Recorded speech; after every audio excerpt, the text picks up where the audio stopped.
Here's Dan Shapiro to help you find your edge, master your process, and own your future.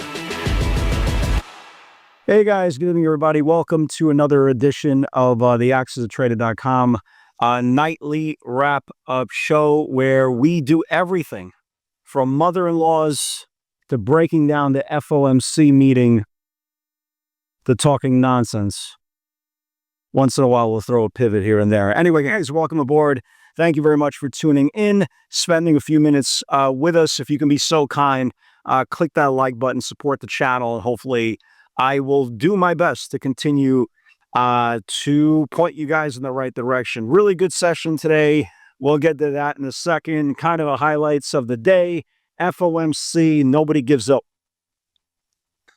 Rates unchanged, maybe blah, blah, blah, down the road, another quarter-point hike. Who cares, right? Big stories of the afternoon is obviously the first big three that came out with earnings led by Meta, right? We got the numbers. You got the numbers. I'm not going to spend a lot of time on the numbers, but beat on the top line, beat on the bottom line. They're saying 225 was a strong DAP average. Shapiro is Googling DAP average. Ad impressions up. Everything is up. Zuckerberg's 3-inch penis is up. Everything is up. And the stock is up. Most important, double beat, top and bottom line. Meta right now, as you can see on the screen, absolutely surging right now in after hours, which is good, right? Which is obviously a very, very big thing. All good things are going on in the Zuckerberg household. Let's talk about the flip side, right? Talk about the flip side. It is Microsoft, right? Microsoft reporting earning as well, and they're not doing that great. Again, still early on.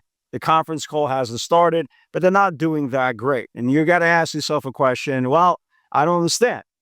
You know, Microsoft beat the top line, beat the bottom line. Meta beat the top line, beat the bottom line. How come Microsoft is down and Meta's up?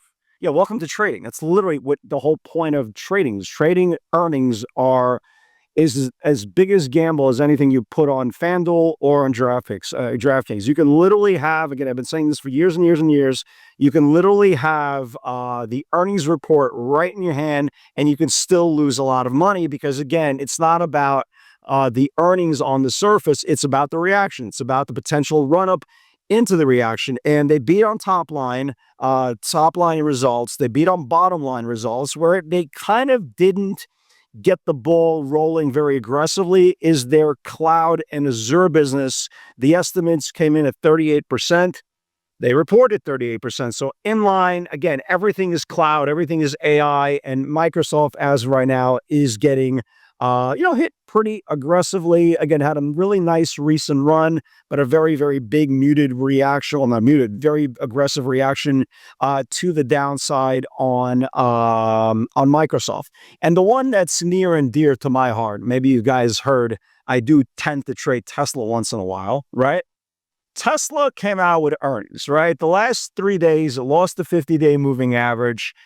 Going into today's session, you kind of knew that, nobody was really expecting a great earnings report, right? If you look at the data for, the Chinese market, Afghanistan, right? Afghanistan deliveries and all that crap in between, you knew it was soft, right? You knew it was soft. There wasn't a lot of emphasis in what they actually said.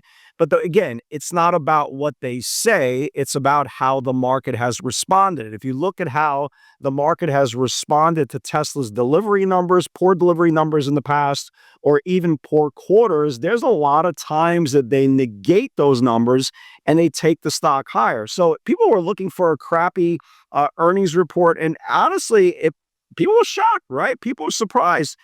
They beat on the top line. They beat on the bottom line. Again, 11% beat on earnings. They beat by revenue by 0.5%. And Elon Musk announced that he is, well, not he, but Tesla, I believe, to invest $2 billion into XAI. It's basically, before you get too excited, it's basically me giving my 16-year-old $10 to start a lemonade stand. I don't know if that's kind of the same thing, but it's kind of the same thing. Irrelevant, right? Irrelevant. Tesla right now is surging after hours, which is beautiful, right? I'm a romantic. You're a romantic. As everybody knows, I love trading Tesla to the long side. I love trading Tesla to the short side, but nothing hits harder. Nothing feels better, right, than a runaway trade to the Tesla side. So it's going to be very interesting to see if Tesla can hold these gains. Again, obviously, there is still a conference call to be kind of transcripted and Q&A, and Elon Musk might say he's willing to go to Mars. We don't know what's going to come out of his mouth. But as of right now, on the surface, Tesla is up about $15 after hours. By the time you see this video, who the hell knows where it is? But it's going to be very interesting to see, again, as a Tesla trader, I would love to see Tesla do two things. Number one, it reclaimed back this 444 level. Right now, you see it trading right now after hours. Again, by the time you see this video, it could be a little bit different. But this 44 area represents back the 50-day moving average. So number one, it needs to stay back above the 50-day.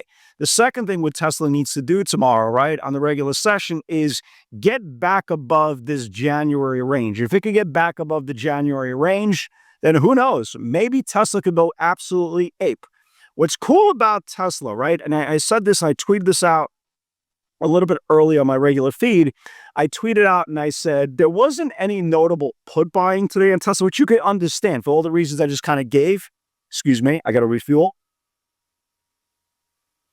But there was a buyer, and I believe I talked about it a couple of days ago. There was a buyer who came in for the weekly 460 calls for $7.7 million, right? So you kind of had all these things, all these ingredients. Obviously, there was no slam dunk thing that, the stock was going to react to the earnings, but so far, so good. That is a pretty good thing. So tomorrow we're set up here. You got Microsoft weakness, you got Meta strength, Tesla, again, so far, so good to be determined. So we're definitely going to be a little bit busy going into tomorrow's session.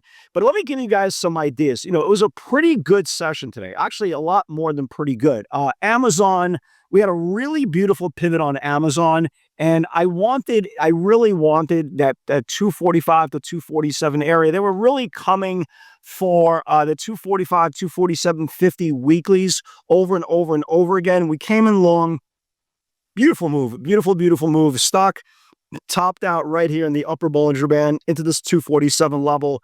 Just absolutely beautiful. Other names that looked great.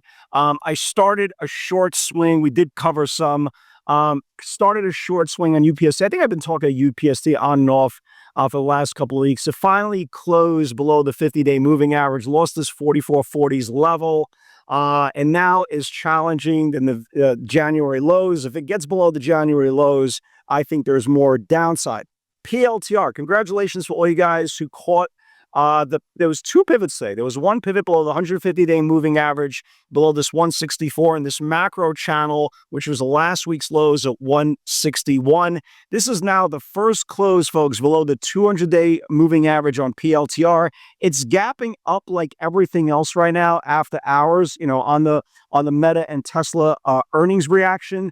But if this thing loses, right? If this thing starts losing back today's channel tomorrow and starts closing below the 200-day moving average, guys, if you think the 50-day moving average is a big deal, the 200-day moving average is the messiah, right? Is the absolute messiah of market sentiment. So definitely keep an eye on that as well. Carvana, let's talk about Carvana.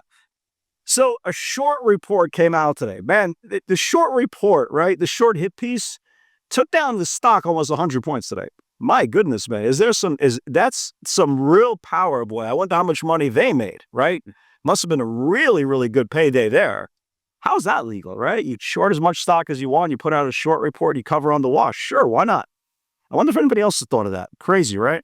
But let me give you guys some other ideas. So I really like, I'm short, but I really like UPST. If it starts, again, it's not going to be a fast mover, but first close today below the 50-day moving average. They report, I believe, on the 10th. So I want to see how much we can get out of it in the next few days. So far, a beautiful move. We got about $1.20 move there. So that looks really, really good. Guys, watch PLTR like I talked about again for tomorrow. I know it's gapping up right now after the close, just like everything else. But if this thing starts losing today's channel tomorrow, this thing can get hit. Robinhood. I know it sounds like everything's on the short side. It's not. It's just such as individualized market. It's just, Robinhood is the same thing as PLTR. Robinhood held the 200-day moving average. This thing loses the 200-day moving average. It can get hit as well. I actually do have some upside pivots. Don't get crazy, right? AAOI looks great, right? Big expansion channel today. Got massive volume. Keep an eye on this thing above today's range. OKLO. Some call buying coming in. It's a little bit tricky, but if it could get back above the 64-day EMA, this thing could wake up as well. We talked about Tesla. All right, let's talk about Nvidia, right? Nvidia has been trapped in this godforsaken channel, man, since the end of December, right? And you have this on and off again news about China letting them, sell their chips. Then they can't, then they can, then they can't, then they can. Last night, China said they can and sparked up the stock, right? Is it possible in this lifetime or the next that we could actually get back above the December highs? We shall see, said the blind man. We shall see. Other than that, folks, again, I put in the pivots. The after-hour prices in the pivots on the Twitter feed for all you guys who are interested in pivots. And thank you very much. I know a lot of you guys have taken advantage of the latest workshop that correlated pivots with option flow, with rejection and bounce areas. If you are interested in pivots, guys, all it takes is 30 days in the webinar. And at worst case scenario, you'll never look at the market the same just because there's an alternative view to the market. Again, I've been saying this for years. If you trade like everyone else, be prepared to have the same results as everyone else. So here is the kind of the cheat sheet going into the earnings date. The only one that hasn't confirmed yet is obviously Tesla. 452 is the top of the channel. We're going to find better prices tomorrow. But Microsoft, 490 up, 462 down. Microsoft, again, is getting hit, right? Microsoft is getting hit. So for all you guys who are trading Microsoft right now, you're about $5, $6, $6, $7 in the money, 6, 7s, right? Meta, 678 to the upside, 660 to the downside.